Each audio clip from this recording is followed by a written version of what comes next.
मुझे पिछले एक हफ्ते में कई स्टूडेंट्स ने ईमेल के थ्रू पर्टिकुलरली कुछ क्वेश्चंस को क्लियर करने के लिए कहा है, क्योंकि आपको उन क्वेश्चंस को समझने में, उन सेंटेंसेस को ट्रांसलेट करने में दिक्कत आ रही है। ठीक है, तो आज के इस वीडियो में हम उन सेंटेंसेस को लेते हैं और लॉजिकली देखते हैं कि उन सेंटेंसेस को बनाना कैसे है। देखिए, पहला सेंटेंस ये वाला है। बहुत से स्टूडेंट्स को इसे बनाने में दिक्कत आ रही है। सेंटेंस क्या है? उससे ये नहीं करवाया जा सकता, मैं मानता हूं, लेकिन हम उससे कुछ और तो करवा सकते हैं ना। सेंटेंस को स्टेप बाय स्टेप बनाना बहुत जरूरी है। उससे ये नहीं करवाया जा सकता, और बहुत पेशेंस के साथ आपको सुनना और समझना पड़ेगा। अगर आपको आ गया है तो आप आगे बढ़ते जाइए वीडियो में फटाफट। उससे ये नहीं करवाया जा सकता, ध्यान से सोचिए कि कैसा सेंटेंस है। पहली बात तो यहां पर आपको सकता दिख रहा है, तो कैन का यूज होगा, ये आप मान लेते हैं। नहीं है तो नेगेटिव सेंटेंस है, ठीक है।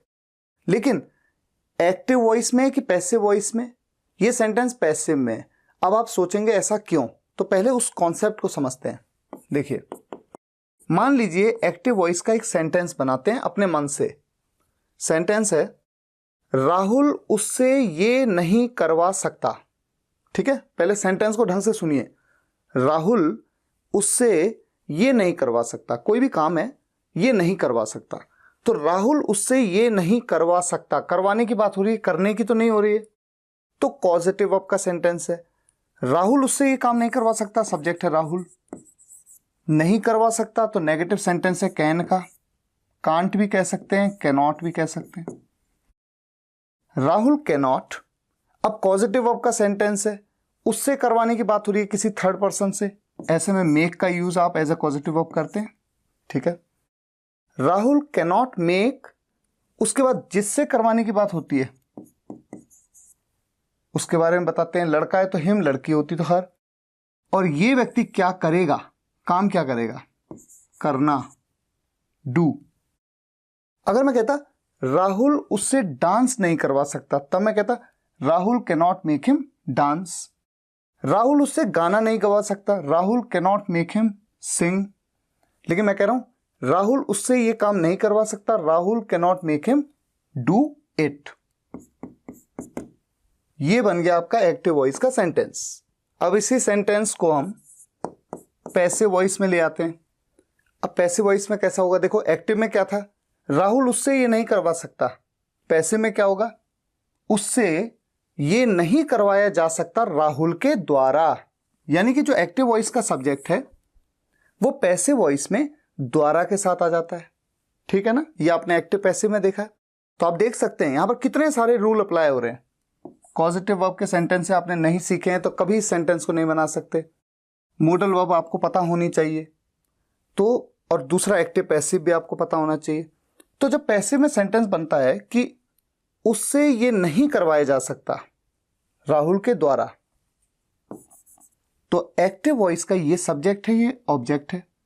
ऑब्जेक्ट बन जाता है सब्जेक्ट ही। उसके बाद जो भी ऑक्सिलरी वर्ब है, जैसे कैन है model verb, model auxiliary verb कहते हैं कैन। तो कैन का जब पैसिव वॉइस बनता है तो कैन बी हो जाता है ना, तो यहां पर क्या आएगा? Cannot be. ठीक है, उसके बाद वर्ब की थर्ड फॉर्म आएगी पैसिव वॉइस में हमेशा। इस सेंटेंस में मेन वर्ब क्या है? मेक। सेकेंडरी वर्ब कौन सी है? डू। ये मेन वर्ब, ये सेकेंडरी वर्ब। ये कॉन्सेप्ट आपको पता है ऑलरेडी, पॉजिटिव वर्ब्स में आपने देखा है। ये आपकी मेन वर्ब है, इसकी थर्ड फॉर्म आ गई made. He can not be made.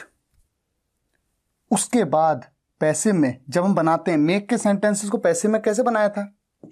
To लग जाता है। जबकि एक्टिव वॉइस में मेक वाले सेंटेंस में यहां पर टू नहीं लगता, लेकिन पैसिव में लग जाता है।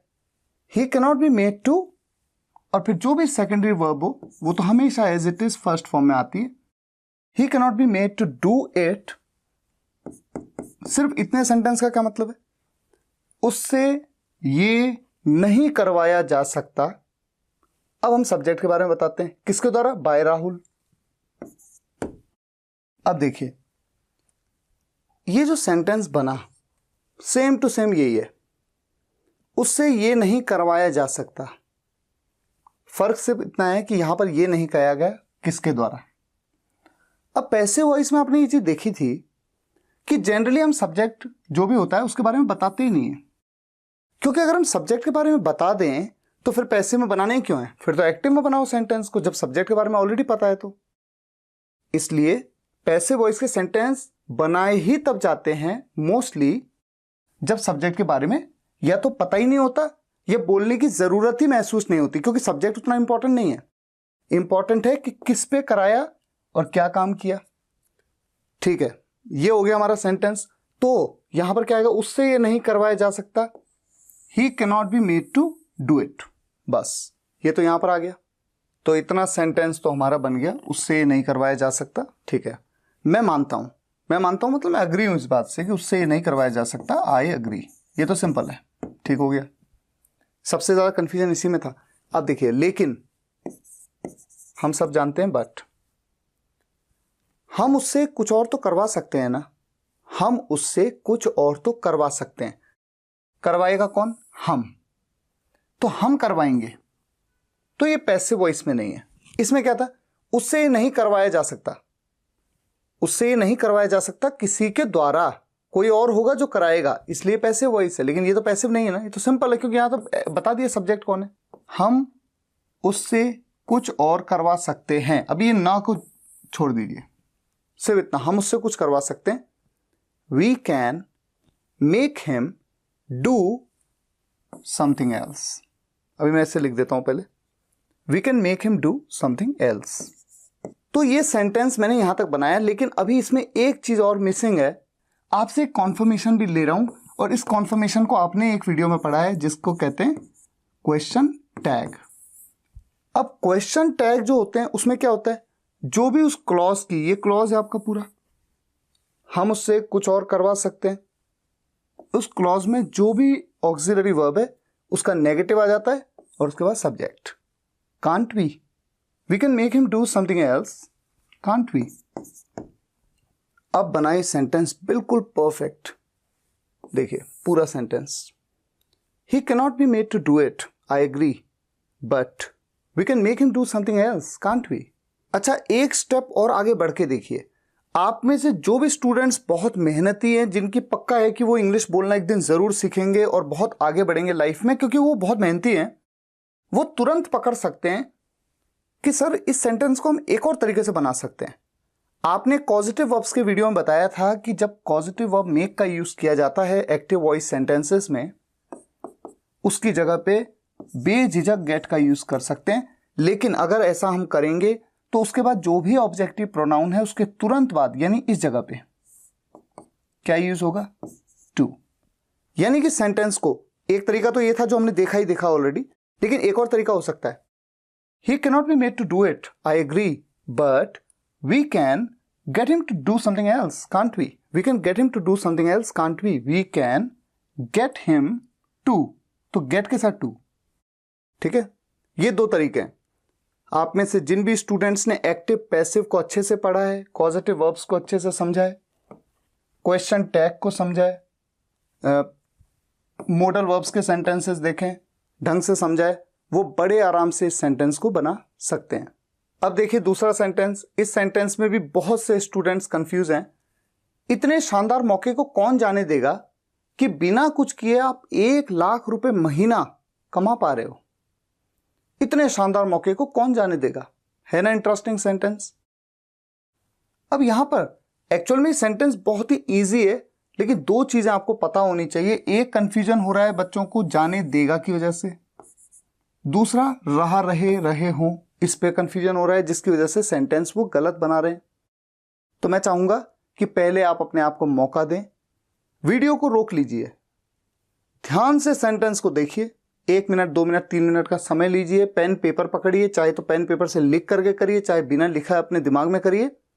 चीटिंग मत करिए, अपने आप को पूरा मौका दीजिए पहले इस सेंटेंस को खुद बनाने का। इस सेंटेंस को जब हम बनाते हैं तो सबसे पहले एक काम करता हूं, इतने शानदार मौके की जगह मैं लिख देता हूं राहुल। 1 सेकंड के लिए मान लेते हैं कि यहां पर है राहुल। राहुल को कौन जाने देगा। इस सेंटेंस को अब आपको बनाना है, बहुत ही ईजी हो गया। किसी काम को करने देने की जब बात होती है, जाने देना, आने देना, खेलने देना, उठने देना, सोने देना, आपने किस टॉपिक में पढ़ा है? लेट। लेट का मतलब ही होता है करने देना किसी को कुछ। तो जिन्होंने भी लेट की वीडियो को देखा है इस इंग्लिश स्पीकिंग कोर्स में, हो ही नहीं सकता कि सेंटेंस को ना बना पाए। राहुल को कौन जाने देगा? Who will let Rahul go? Who will let Rahul go. ठीक हो गया। अच्छा, अगर राहुल की जगह हो जाए तुम्हें कौन जाने देगा, तो तुम के लिए यू आ जाएगा, who will let you go. मुझे कौन जाने देगा? हु विल लेट मी गो। हमें कौन जाने देगा? हु विल लेट अस गो। अस हो जाएगा हमें के लिए। कोई लड़का है, उसे कौन जाने देगा? Who will let him go. यही सब हो जाता है। लड़की है तो हर हो जाएगा। ठीक है, अब पॉइंट क्या है इस सेंटेंस में? राहुल की जगह पे क्या है? इतने शानदार मौके को कौन जाने देगा। यानी कि एक बहुत ही शानदार सा मौका मिला है, एक वंडरफुल अपॉर्चुनिटी मिली है। क्या है वो अपॉर्चुनिटी? कि बिना कुछ किए आप 1 लाख रुपए महीने कमा पा रहे हो। तो एक बहुत ही शानदार अपॉर्चुनिटी। यहां पर राहुल तो है ही नहीं ना, ये तो हमने मान लिया था। राहुल की जगह पे क्या आएगा? इतनी शानदार अपॉर्चुनिटी, यानी इतना शानदार मौका, सच अ वंडरफुल अपॉर्चुनिटी। ये बन गया आपका सेंटेंस। इतने शानदार मौके को कौन जाने देगा? Who will let such a wonderful opportunity go? Who will let such a wonderful opportunity go? बिल्कुल सही सेंटेंस बना। हम आगे बढ़ सकते हैं की के लिए दैट हम आगे बढ़ सकते हैं, लेकिन उससे पहले एक बात बताता हूं। देखिए, अगर कोई आपसे पूछे कि बताओ कौन जाने देगा, सिर्फ इतना बोलना है, कौन जाने देगा, तो क्या बोलेंगे? Who will let go. अब कहा कि राहुल को कौन जाने देगा? हु विल लेट राहुल गो। मुझे कौन जाने देगा? हु विल लेट मी गो। यही मैंने भी आपको थोड़ी देर पहले बताया। और उसी तरह से इतने शानदार मौके को कौन जाने देगा? Who will late such a wonderful opportunity go. ठीक है, लेकिन जब हम किसी प्रॉपर नाउन, कॉमन नाउन, जब हम किसी कॉन्क्रीट नाउन की बात करते हैं, जैसे राहुल, पेन, मैं, मुझे, प्रोनाउन, वो प्रोनाउन हो गया। जब हम किसी कॉन्क्रीट नाउन की बात करते हैं या उसके लिए यूज होने वाले प्रोनाउन की बात करते हैं, ऐसे में तो लेट के तुरंत बाद लगाते हैं सेकेंडरी वर्ब से पहले। ये बात तो आपने लेट में पढ़ी है। लेकिन अपॉर्चुनिटी कैसा नाउन है? इसको आपने देखा नहीं, छुआ नहीं, एब्स्ट्रैक्ट है। ऐसे केसेस में बोलने के दोनों तरीके हो सकते हैं। एक तरीका हो सकता है who will late such a wonderful opportunity go, और दूसरा तरीका हो सकता है हु विल लेट गो, कौन जाने देगा, और यहां पर लग जाएगा ऑफ, उसके बाद सच अ वंडरफुल अपॉर्चुनिटी। इसको लिख के बता देता हूं आपको। Who will let go of such a wonderful opportunity.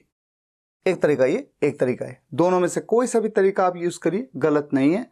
ये ज्यादा कॉन्वर्सेशंस में यूज होने वाला तरीका है। ठीक है, तो पहले इसको लिख लेते हैं, फिर हम आगे बढ़ जाते हैं। ठीक है, लिख दिया। इतने शानदार मौके को कौन जाने देगा? Who will let go of such a wonderful opportunity की दैट बिना कुछ किए, विदाउट डूइंग एनीथिंग, बिना कुछ किए, विदाउट डूइंग एनीथिंग, आप 1 लाख रुपए महीना कमा पा रहे हो। अब यहां पर कई स्टूडेंट्स क्या सोच रहे हैं कि ये कंटिन्यूअस टेंस में, कुछ याद आया आपको? मॉडल वर्ब्स में क्या पढ़ा था आपने? Able to earn, able to formation का यूज। आप कमा पा रहे हो, you are able to earn 1 lakh रुपए महीना, 1 लाख रुपीज मंथली, या 1 लाख रुपीज अ मंथ। तो ये सेंटेंस बेसिकली एक तो एबल टू फॉर्मेशन का ज्ञान न होने की वजह से आपसे हो रही होगी, जो मेरी समझ में आया गलतियां, और दूसरा लेट का प्रॉपर यूज न समझ पाने की वजह से हो सकता है। इसीलिए आपसे शायद ये गलती हो रही है, क्योंकि जितनी भी ईमेल्स आई उनमें अधिकतर इन दोनों पार्ट्स को बनाने में स्टूडेंट्स को दिक्कत आई। अब इस सेंटेंस में भी कई स्टूडेंट्स को बहुत प्रॉब्लम आई है। ऐसी खूबसूरत वादियों के बीच खड़ा होना मेरे लिए किसी सपने से कम नहीं है। ध्यान से देखिए, ऐसी खूबसूरत वादियों के बीच खड़ा होना, ये पूरा सब्जेक्टिव पार्ट है।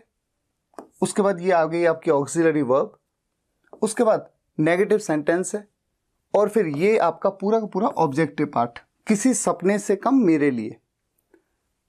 अच्छा, यहां पर देखिए, ऐसी खूबसूरत वादियों के बीच खड़ा होना।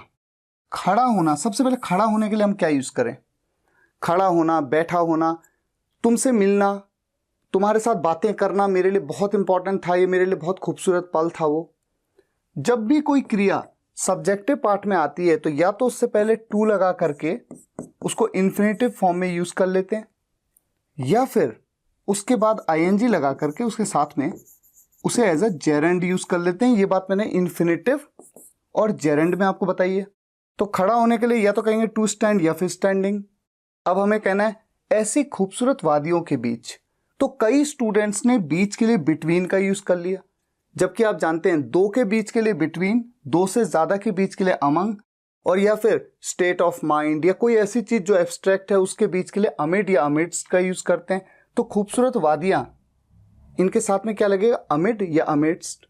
तो अमिड्स्ट सच ब्यूटिफुल वैलीज बन गया। ये आपका पूरा का पूरा सब्जेक्टिव पार्ट आ गया।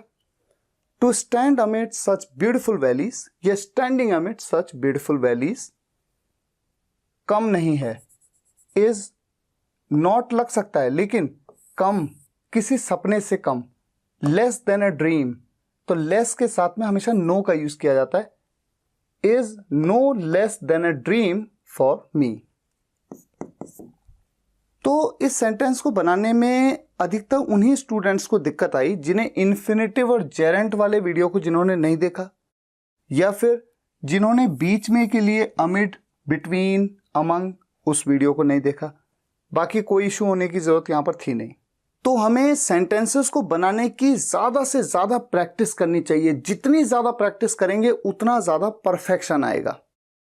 अगर आपके पास मेरी प्रैक्टिस एक्सरसाइज की बुक नहीं है तो आप मेरे कस्टमर केयर पे कॉल कर सकते हैं, 8448443310 कॉल करके ऑर्डर कर सकते हैं, या फिर आप फ्लिपकार्ट या अमेजॉन मेरी वेबसाइट से भी ले सकते हैं। लिंक मैंने इस वीडियो के डिस्क्रिप्शन में दिया है। अगर आपको लिंक नहीं मिलता है, आप फ्लिपकार्ट या अमेजॉन कहीं पे भी जाके टाइप करिए स्पोकन इंग्लिश गुरु प्रैक्टिस एक्सरसाइज बुक। फिलहाल आज के लिए यहीं तक। अगर आपको ये वीडियो पसंद आया हो, वीडियो को लाइक और शेयर जरूर करिएगा। कमेंट्स में बताइएगा कैसा लगा। मिलते हैं नेक्स्ट वीडियो लेक्चर में, तब तक के लिए टेक केयर, गुड बाय।